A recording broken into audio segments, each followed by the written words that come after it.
హల్లెలూయా. బ్రతికున్నటువంటి 4 దినాలు దేవుని కొరకు మనము జీవించాలి అని దేవుని లేఖనం మనకు తెలియజేస్తా ఉంది. కొద్దిసేపు దేవుని వాక్యాన్ని మనం ధ్యానం చేసుకుని ప్రభు బలలోనికి మనం ప్రార్థనా పూర్వకంగా పాల్గొందాం.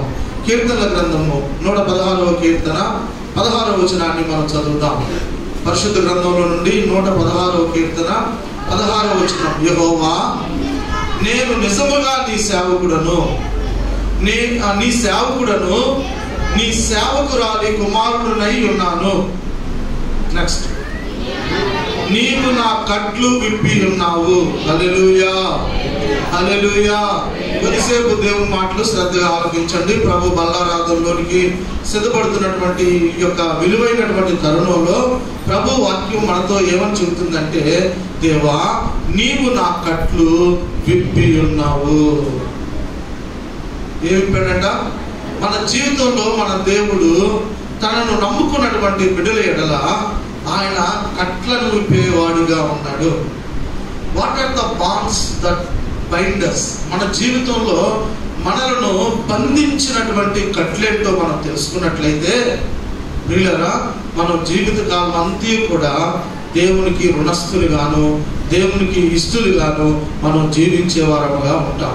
యేసుక్రీస్తు వారు ప్రతి విధమైనటువంటి శృంఖలాలను వేటినైనా కూడా ఆయన తెంచివేయడానికి సమర్థుడై ఉన్నాడు. హల్లెలూయా.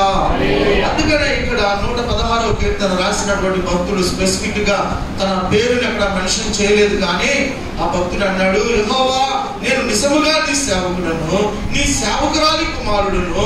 అంత మాత్రమే కాదు, నీవు నా కట్లను విప్పి ఉన్నావు, నేను నీకు కృతజ్ఞతాస్తుతులు చెల్లిస్తున్నాను. ఇక్కడ భక్తుడు అంట కట్ల చేత కట్టబడి ఉన్నాడంట. అందుకని ఇక్కడ భక్తున్నాడు, ఒకప్పుడు నేను కట్ల చేత కట్టబడి ఉన్నాను, నా దేవా, నా ప్రభువా, నేను నీ సేవకుడను, సేవకురాలి కుమారుడనయ్యా, నీవు నా కట్లను విప్పదీసినందుకు నేను నీకు కృతజ్ఞతార్పణ అర్పించదును, లేక నేను కృతజ్ఞత అర్పణలు నేను నీకు చెల్లిస్తున్నాను అని భక్తుడు కృతజ్ఞతగా దేవునికి తెలియజేస్తూ ఉన్నాడు. ఏంటి కట్లయ్యా అంటే పాపపు కట్లుగా మనం చూస్తూ ఉన్నాం. ఏంటంట? పాపపు కట్ల చేత మానవుడు కట్టివేయబడ్డాడు. నిలబడి నా దగ్గర నుంచి కూర్చున్న మీ వరకు కూడా ఎవరు పుట్టుకతో పరిశుద్ధులు? ఎవరైనా పుట్టుకతోనే ప్రెసిడెంట్ ఆఫ్ ఇండియాగా పుట్టారా? ఎవరైనా పుట్టుకతోనే ప్రెసిడెంట్ గా పుట్టాడా? పుట్టలేదు. ఎవరు పుట్టుకతోనే లాయర్ గా కలెక్టర్ గా పుట్టాడా? పుట్టలేదు. బైబిల్ వాక్యం తెలియజేస్తా ఉంది. రోమిలకు రాసిన పత్రిక 6వ అధ్యాయం 23వ వచనంలో 6:23, ఏలైనగా పాపము వలన వచ్చు జీవితము మరణము, అయితే దేవుని కృపావరము మన ప్రభు అయిన యేసుక్రీస్తునందు నిత్య జీవము. హల్లెలూయా, హల్లెలూయా. ఇక్కడ మనం చూసినప్పుడు మానవుని యొక్క ఆరంభం, తల్లి గర్భంలో నుండి భూగర్భంలోనికి వచ్చినటువంటి మానవుని యొక్క ఆరంభం తల్లి గర్భంలో ఉండగానే 51వ కీర్తన 5వ వచనంలో చెబుతా ఉన్నాడు క్లియర్ గా భక్తుడు. అక్కడ, అయ్యా, నేను నా తల్లి గర్భంలో నేను ఎలా పుట్టాను, ఎలా పెరిగానో ఇక్కడ భక్తుడు చెబుతా ఉన్నాడు. చదవండి దయచేసి. కరుణించుము,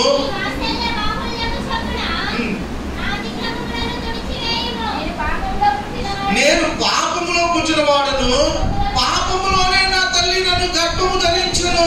చాలండి. భక్తుడు ఏమని చెబుతున్నాడు దేవుని సన్నిధిలో?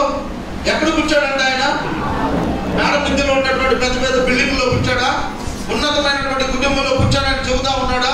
వీళ్ళగా ఇక్కడ వాక్యం సెలవిస్తా ఉంది. దావీదు దేవుని ఎదుట ఒప్పుకుంటున్నాడు, దేవుని ఎదుట తన నిజ స్థితిని తెలియజేస్తున్నాడు. దేవా, నేను పాపంలో పుట్టి పెరిగిన వాడును, నా తల్లి నేను పాపంలో ఉండగానే నన్ను గర్భం ధరించిందయ్యా అని చెబుతా ఉన్నాడు. నిజంగా అటువంటి దావీదు అంటున్నాడు, బహుశా ఒకవేళ ఈ కీర్తన దావీదు గారే రాసుండొచ్చు, దేవా, నీవు నా పాపపు కట్లను విప్పినందుకు నీకు స్తోత్రాలు అని తెలియజేస్తా ఉన్నాడు. మన దేవుడు విప్పలేనిదంటూ, మన దేవుడు పరిష్కరించలేనిదంటూ ఈ లోకంలో ఏది కూడా లేదు. హల్లెలూయా. ప్రతి సమస్యకు భూలోకంలో పరిష్కారం దొరుకుతుందో లేదో తెలియదు, కానీ ప్రతి సమస్యకు దేవుని యొక్క చక్కని పరిష్కారము దొరుకుతుంది. దేవునికి మహిమ కలుగును గాక, దేవునికి మహిమ కలుగును గాక. అది కోర్టులో నీకు పరిష్కారం దొరకవచ్చు, దొరకకపోవచ్చు కదా. దేవుని దగ్గర ప్రతి సమస్యకు పరిష్కారము దొరుకుతూ ఉంటుంది. పాపములో పుట్టి పెరిగాను నాయన అని దావీదు ఒప్పుకున్నప్పుడు దేవుడు ఏం చేశాడయ్యా అంటే దావీదు యొక్క స్థితిని, పాపపు జీవితాన్ని క్షమించి కడిగి పరిశుద్ధపరిచాడు. అందుకు కృతజ్ఞతగా దావీదు చేసిన పని ఏంటో తెలుసా? ఈ 116వ కీర్తన రాస్తా ఉన్నాడు. 116వ కీర్తనలో ఆ దేవుడు చేసినటువంటి కార్యాలను జ్ఞాపకం చేసుకుంటా ఉన్నాడు. ఏమని చెబుతా ఉన్నాడయ్యా అంటే 12వ వచనంలో, యెహోవా నాకు చేసిన ఉపకారములన్నిటికీ నేను ఆయనకి ఏమి చెల్లించదును. దేవునికి మహిమ కలుగును గాక. వాక్యం వింటున్న నా ప్రియమైన సహోదరి సహోదరులారా, మానవుడు పాపపు కట్ల చేత, పాపపు జీవితంలో పాపపుల బంధకముల చేత బంధించబడి ఉంటున్నప్పుడు యేసుక్రీస్తు వారు విడిపించి రక్షించి ఆయన యొక్క సన్నిధిలో ఆయన బల్ల దగ్గర సమీపించడానికి దేవుడు కృపనిచ్చాడు. గడిచిన 10 నెలలు దేవుడు మనల్ని జ్ఞాపకం చేసుకుని కాపాడి 11వ నెల మొదటి పునరుద్ధాన దినాన ఆయన పరిశుద్ధమైనటువంటి ఆ శరీరము రక్తానికి సాదృశ్యమైనటువంటి పాత్రలోనికి దేవుడు మనల్ని నడిపిస్తున్నందుకు మనం దేవుడికి ఏం చెల్లించాలంట? కృతజ్ఞతాస్తుతులు చెల్లించాలి. ఇక్కడ అన్నాడు, ఒక ప్రశ్న వేశాడు 16వ అధ్యాయం 12వ వచనంలో 116వ కీర్తన, యెహోవా నాకు చేసిన ఉపకారములన్నిటికీ నేను ఆయనకి ఏమి చెల్లించదని ఒక ప్రశ్నార్థకం అక్కడ పెట్టుంది. ఏం చెల్లిస్తావు? చిన్న కాలు చేస్తే సరిపోతుందా దేవుడు ఇచ్చిన రక్షణకి? దేవుడు ఇంతకాలం 10 నెలలు నీ కుటుంబాన్ని, సుమారు నెలకు 30 రోజులు కదా, 10 నెలలు 10 × 30 రోజులు, ఇన్ని రోజులు దేవుడు కాపాడినందుకు చిన్న కాలు చేస్తే సరిపోతుందా? చిన్న సాక్ష్యం చెబితే సరిపోతుందా? ఒక గంట ప్రార్థన చేస్తే సరిపోతుందా? సరిపోదు. ఇక్కడ నిజంగా భక్తుడు ఒక ప్రశ్నార్థకం అక్కడ పెట్టాడు, క్వశ్చన్ మార్క్ వేశాడు. అక్కడ నేను ఏం చెల్లించాలి? నేను ఏం చెల్లిస్తే దేవుడు రుణం తీరుతుంది? ఆయన చేసిన ఆ యొక్క గొప్ప శిలువ కార్యం నా తల్లిదండ్రులు చేయలేదే, నా అన్నదమ్ములు చేయలేదే, నేను కట్టుకున్న నా భార్య చేయలేదే, నా కడుపులు పుట్టిన బిడ్డలు చేయలేదే, నా కొరకై అంత గొప్ప త్యాగం చేసినటువంటి ఆ దేవునికి, నా పాపపు జీవితాన్ని మార్చినటువంటి దేవునికి నేను ఏమి చెల్లించాలి? ఏం చెల్లించాలి? కిందేమన్నాడు 11వ వచనంలో, రక్షణ పాత్రను చేతపుచ్చుకొని యెహోవా నామమున ప్రార్థన చేస్తాను. ఏం పుచ్చుకుంటాడంట చేత్తో? రక్షణ పాత్రను. దేవుడు నిన్ను కూడా రక్షించాడు ప్రియ విశ్వాసి. ఒకప్పుడు పాపంలో లోకంలో జీవిస్తున్నటువంటి మనలను ప్రభు రక్షించాడు. రక్షించినటువంటి మనం రక్షణ పాత్రను కలిగిన వారని మనం ప్రభు కొరకు జీవించదము గాక. కాబట్టి మొదటి మాట, దేవుడు పాపపు కట్లను తెంచివేయగలిగిన దేవుడు. యోహాను సువార్త 8వ అధ్యాయంలో పాపాత్మురాలైనటువంటి స్త్రీని తీసుకొచ్చారు, యేసుక్రీస్తు వారి మధ్య నిలబెట్టారు. ధర్మశాస్త్రం ప్రకారం రాళ్లతో కొట్టాలి కదా, ఏం చేయమంటావు అని ప్రభుని అడిగినప్పుడు యేసుక్రీస్తు వారు ఏం చేశాడంట? నేల మీద ఆయన రాస్తూ వచ్చాడు. మీలో పాపం చేయని వాడు మొదట రాయి వేయమన్నాడు. పెద్దవారు మొదలుకొని చిన్నవారి వరకు కూడా ఎవరు కూడా ఆయన మీద రాయి, అందరూ వెళ్ళిపోయారు. ఆ స్త్రీ ఒక్కతే నిలబడి ఉంది. యేసుక్రీస్తు వారు అడుగుతున్న మాట ఏంటంట? యోహాను సువార్త 8వ అధ్యాయం 11వ వచనంలో,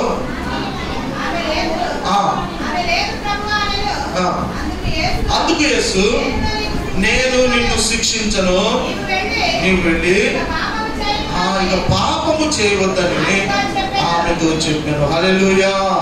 మనుషులు క్షమించరు, కానీ దేవుడు మాత్రం క్షమిస్తాడు. ఆ స్త్రీని క్షమించి, అమ్మా నేను కూడా నిన్ను శిక్షించను, నువ్వు సమాధానంతో వెళ్ళు, ఇక్కడ నుండి నువ్వు పరిశుద్ధంగా జీవించమని యేసుక్రీస్తు వారు ఆమెను పంపించారు. బలారాధనలోకి వెళుతున్నాం. ప్రభు బలలోనికి వెళుతున్నటువంటి మనము పాపపు కట్ల చేత ఇంకా విడిపించబడక బంధించబడే ఒకవేళ బ్రతుకుతున్నామేమో ప్రభు యొక్క సన్నిధిలో మనల్ని మనము పరీక్షించుదుగాక. 2వ మాట చదువుదాం. మత్తయి సువార్త 21వ అధ్యాయము 2వ వచన భాగాన్ని చదువుదాం. మత్తయి సువార్త 21వ అధ్యాయం 2వ వచన భాగం. మీ ఎదుటనున్న గ్రామమునకు వెళ్ళుడి, వెళ్ళగానే కట్టబడి ఉన్న ఒక గాడిదయు దానితో ఉన్న ఒక గాడిద పిల్లయు మీకు కనబడును అని చెప్పాడు. చాలండి. ప్రియులారా, యేసుక్రీస్తు వారు ఏ మాట చెప్పినా ప్రతి మాట వెనుక చాలా గొప్ప గూఢార్థాలు దాగి ఉన్నాయి. ఇక్కడ ప్రభువు చెబుతున్నటువంటి మాట ఏంటో తెలుసా? మీ ఎదుట ఉన్నటువంటి ఆ గ్రామంలోకి వెళ్ళగానే కట్టబడి ఉన్న ఒక గాడిద, అంటే ఇక్కడ మనం జ్ఞాపకం చేసుకుంటే బానిసపు కట్లను దేవుడు తెంచివేయడానికి సమర్థుడు. హల్లెలూయా, హల్లెలూయా. ఎంత కాలం నుండి ఆ గాడిద ఆ కట్ల చేత కట్టబడి ఉందో యేసుక్రీస్తు వారు అన్నాడు, నా సేవార్థమై ఆ కట్లను విప్పదీసి నా పరిచర్య కొరకు తీసుకొని రమ్మని యేసుక్రీస్తు వారు శిష్యులను పంపిస్తూ వచ్చాడు. ఎప్పుడైతే శిష్యులు వెళ్ళాడో అక్కడ కట్టబడి ఉన్నటువంటి గాడిదకు ఏమి దొరికింది? విడుదల దొరికింది. హల్లెలూయా, హల్లెలూయా. దేవుని నమ్మిన బిడ్డలుగా దేవునికి స్తోత్రాలు చెల్లిద్దాం. హల్లెలూయా. బానిసపు కట్లను దేవుడు విడిచిపోయాడు. ఆయన విడిపించేవాడిగా ఉన్నాడు. మన పితరులైనటువంటి ఇశ్రాయేలీయులు ఐగుప్తు బానిసత్వంలో 430 సంవత్సరాలు బందీలుగా ఉన్నారు. ఎన్ని సంవత్సరాలు? 430 సంవత్సరాలు. అన్ని సంవత్సరాలు తమను తాము రక్షించుకోలేక, రక్షించే నాదుడు లేక వారు పరాయి దేశంలో ఐగుప్తులుగా ఫరో యొక్క సామ్రాజ్యంలో వారు బానిసలుగా పనిచేస్తా ఉన్నారు. నెమ్మది, సంతోషం, సమాధానం లేకుండా, విడుదల లేకుండా, శాంతి లేకుండా వాళ్ళు జీవిస్తూ ఉండగా వారు పెట్టిన ఆ యొక్క కన్నీరు మరణం దేవుడు ఆలకించాడు. నిర్గమాకాండం చదువుదాం దయచేసి. 6వ అధ్యాయము 5వ వచనం చదవండి దయచేసి. నిర్గమాకాండం 6వ అధ్యాయం 5వ వచనం త్వరగా. ఐగుప్తీయులు దాసత్వమునకు లోబర్చి ఉన్న ఇశ్రాయేలీయుల మూలుగును విని నా నిబంధన జ్ఞాపకము చేసుకొని ఉన్నాను. దేవునికి మహిమ కలుగును గాక. ఇక్కడ సర్వశక్తి కలిగినటువంటి దేవుడు మోషేతో చెబుతున్నాడు, ఐగుప్తీయుల దాసత్వమునకు లోబర్చి ఉన్న నా ప్రజలు. దేవుని ప్రజలు ఎక్కడ ఉండాలి? దేవుని సన్నిధిలో ఉండాలి. దేవుని మార్గంలో నడుస్తూ ఉండాలి. దేవుని గణపరిచేవారిగా ఉండాలి. కానీ ఇశ్రాయేలు ప్రజల సంతానం నిర్గమాకాండం 12వ అధ్యాయం 40లో 430 సంవత్సరాలు ఐగుప్తు బానిసత్వంలో ఉన్నటువంటి ప్రజలంట ఇక్కడ వారు మొరపెడుతూ ఉన్నప్పుడు వారి మూలుగును దేవుడు విన్నాడంట. హల్లెలూయా. వారిని రక్షించడానికి దేవుడు తన దాసుడైనటువంటి మోషేను దేవుడు ఏర్పాటు చేసుకొని ఉన్నాడు. కాబట్టి నా ప్రియమైనటువంటి దేవుని బిడ్డలారా, ఇక్కడ ఆదికాండం కూడా మనం చదువుతాం. 49వ అధ్యాయం ప్రాముఖ్యమైనటువంటి మాట. 49వ అధ్యాయం 14వ వచనం. ఆదికాండము 49వ అధ్యాయము చదువు.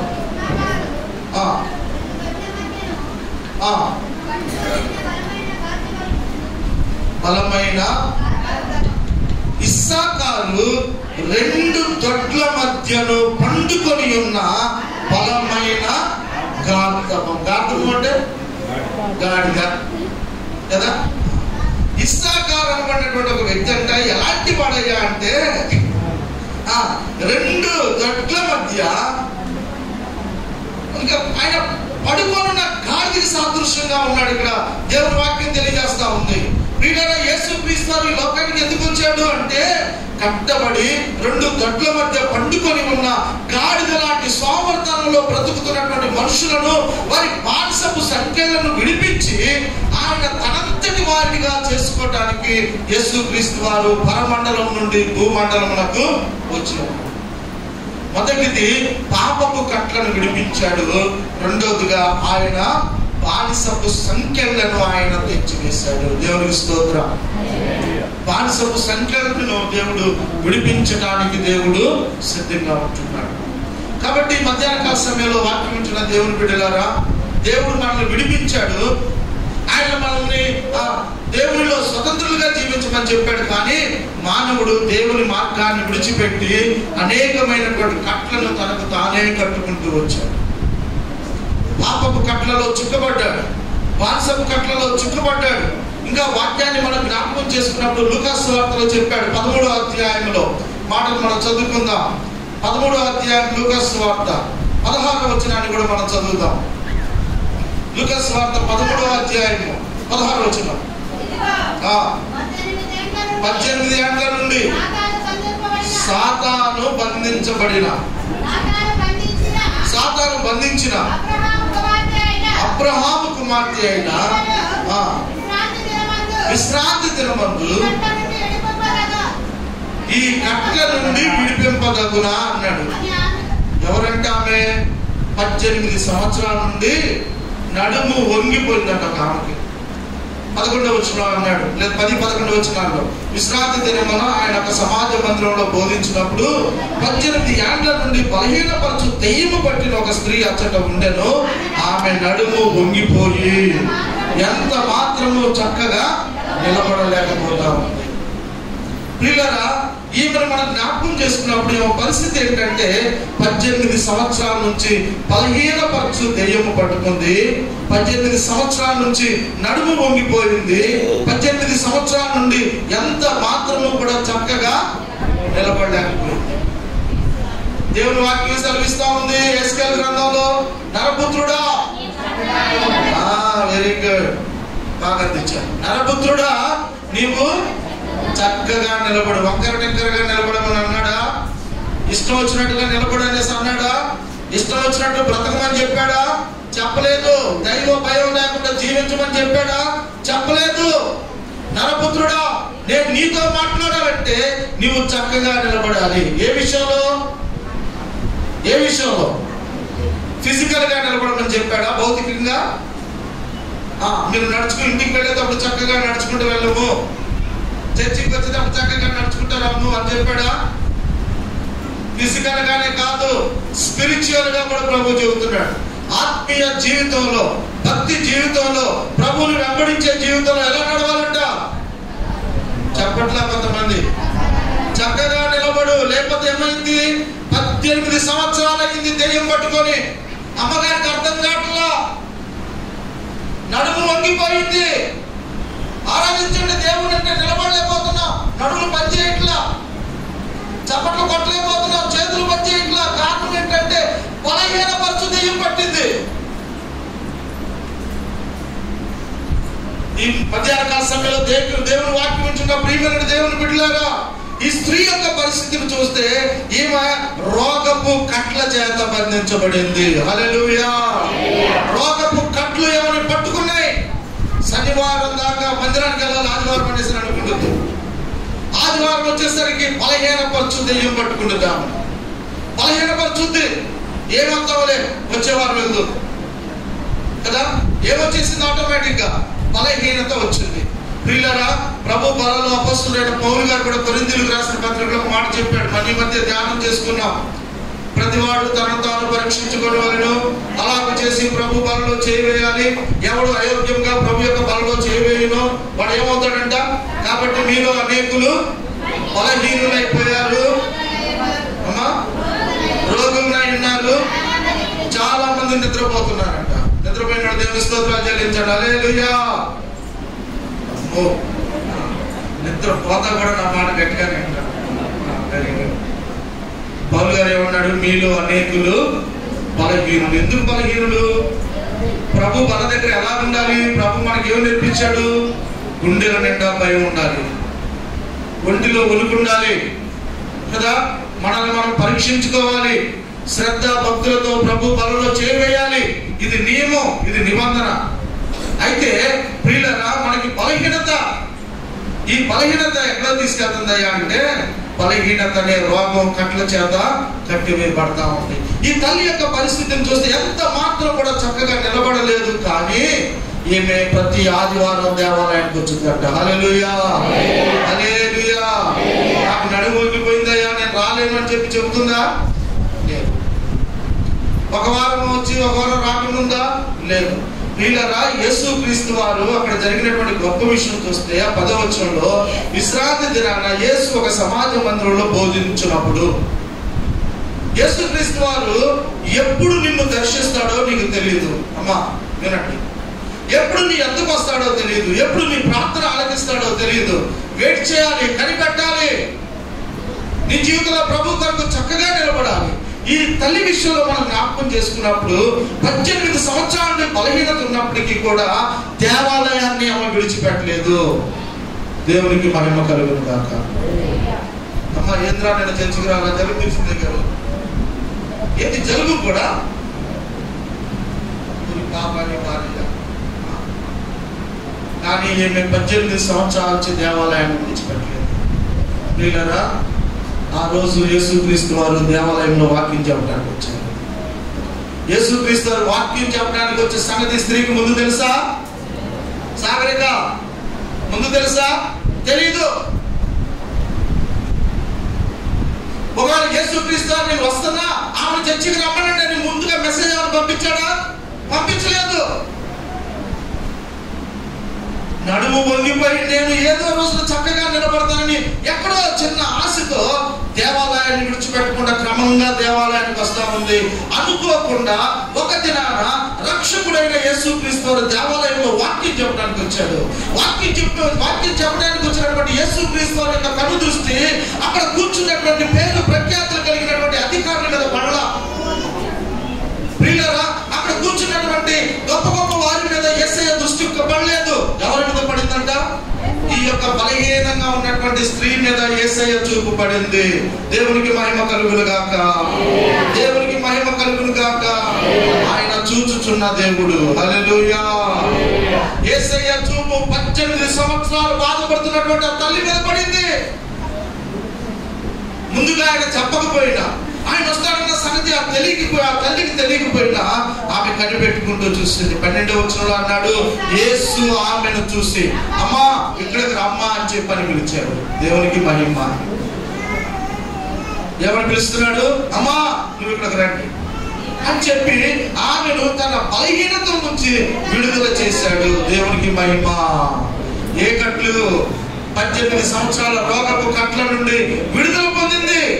నా యేసయ్య ముందు 38 సంవత్సరాల రోగమైన, అది 18 సంవత్సరాల రోగమైన, అది కొన్ని సంవత్సరాలు నిన్ను పట్టి పీడిస్తున్న సమస్య అయినా నా యేసు ముందు ప్రతిదీ కూడా తొలగిపోతుంది. నా యేసయ్యకు అసాధ్యమైనది ఏది కూడా లేదు. కారణం ఏంటయ్యా అంటే కొన్ని వేల సంవత్సరాల క్రితం ఆయన మన రోగములను సహించాడు, వహించాడు అని భక్తుడైనటువంటి యెషయా ప్రవచించాడు. హల్లెలూయా, హల్లెలూయా. ఏంటి నీ సమస్య? దేని చేత నువ్వు బంధించబడ్డావు? ఏ సమస్యను చూసి నువ్వు దుఃఖపడుతున్నావు? ఏ ఆలోచన నిన్ను కృంగుదల కలుగ చేస్తుంది? జ్ఞాపకం చేసుకో, నా యేసయ్య ముందు అన్ని కూడా పరిష్కారం అవుతాయి. నా యేసయ్య సమస్తాన్ని కూడా బాగు చేయడానికి ఆయన సమర్థుడిగా ఉన్నాడు. హల్లెలూయా. పాపపు కట్ల నుండి విడుదల ఇస్తాడు, బానిసపు కట్ల నుండి విడుదల దయచేస్తాడు. అంత మాత్రమే కాదు, రోగపు కట్లను కూడా తెంచివేయగలిగినటువంటి సమర్థుడు దావీదు కుమారుడైన యేసుక్రీస్తు వారు. హల్లెలూయా. వాక్యాన్ని ముగిస్తున్నాను ప్రియులారా. ఈ 3 సందర్భాలు మనం ధ్యానం చేసుకున్నాం. ప్రభు బలం మన ముందు ఎదురు చూస్తా ఉంది. పరీక్షించకున్న వారు ప్రభు కొరకు ఆయన యొక్క శిలువ త్యాగాన్ని జ్ఞాపకం చేసుకుంటూ ఆయన శరీరానికి, ఆయన రక్తానికి సాదృశ్యమైనటువంటి పాత్ర నిన్ను సమీపించడానికి ఈ నూతన నెల దేవుడు నీకు బహుమానంగా గిఫ్ట్ గా ఇచ్చినటువంటి 11వ నెలలో నిన్ను నీ కుటుంబాన్ని దీర్ఘాయుష్మంతులు చేయడానికి దేవుడు సిద్ధంగా ఉన్నాడు. ఆత్మదేవుడు ఆ రొట్టె రూపంలో, ఆత్మదేవుడు ఆ ద్రాక్షారస రూపంలో నీలోనికి రాబోతున్నటువంటి తరుణంలో మనల్ని మనం కొద్ది నిమిషాలు పరీక్షించుకుంటాం. ఎక్కడ మనం తప్పిపోయి ఇంకా పాపపు కట్లలో, రోగపు కట్ల చేత మనం జీవిస్తూ ఉంటే ఈ మధ్యాహ్నం సిలువ వేయబడిన యేసుక్రీస్తు వారిని మనం జ్ఞాపకం చేసుకుంటాం. ఆ గొప్ప దేవుడు ఆయన కలువరిలో ప్రోక్షించినటువంటి ఆ విలువైనటువంటి రక్తం చేత మన అవిధేయతలను మనం కడుక్కొని శుద్ధీకరించబడి పరిశుద్ధతతో కలిగిన వారమై ప్రభు యొక్క బలలో ప్రార్థనాపూర్వకంగా మనం చేయవేయాలి అని మధ్యాహ్నం దేవుని వాక్యము మనల్ని బ్రతిమలాడుతుంది. ప్రార్థన చేసుకుందామా?